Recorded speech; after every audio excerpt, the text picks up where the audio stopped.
That was an insane catch by Ja Morant. This might be the most brutal karma the Boston Celtics have faced this season. Jason Tatum and Jalen Brown were already flexing, but Mitchell made them pay, and Ja Morant was ready to put on a show against the New York Knicks. Ja Morant took on Karl-Anthony Towns and immediately put the Timberwolves' big man in foul trouble. That's an early second foul for KAT, and Ja even signaled it with 2 fingers. Meanwhile, Jalen Brunson is back to his signature foul baiting in the first quarter.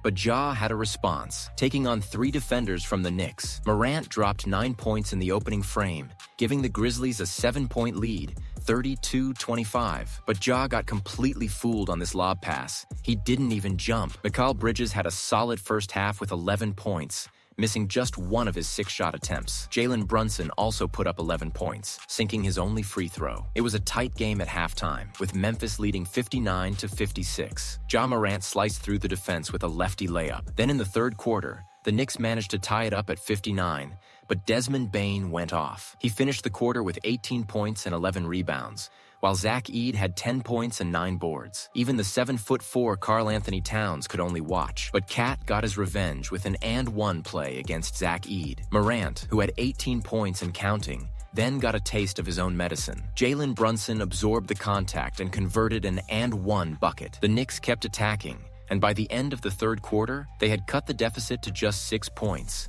88-82, thanks to a huge three-pointer from Brunson. For the first time in the game, the New York Knicks took the lead, 96-92, with 9 minutes left in the final quarter. But that's when Jaren Jackson Jr. and Ja Morant took over for Memphis. The fourth quarter saw 2 lead changes and 5 ties. With 2 minutes left, the score was locked at 108.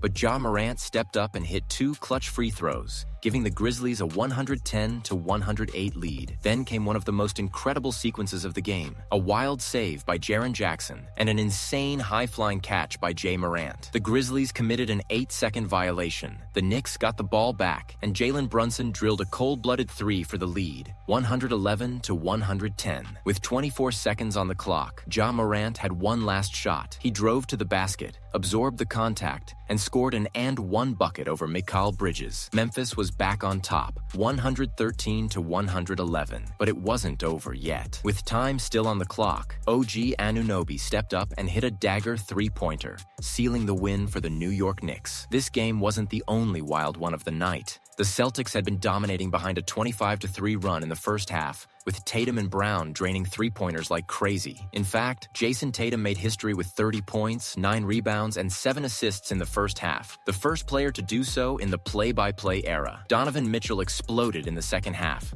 leading the Cleveland Cavaliers to a comeback. The Celtics blew a 22-point lead, and the Cavs eliminated the defending champs. Jason Tatum and Boston couldn't stop Mitchell, who dropped a monstrous 41 points. What a night of NBA action. If you love thrilling basketball moments like this, don't forget to subscribe and hit that notification bell so you never miss out on the latest stories. See you in the next one.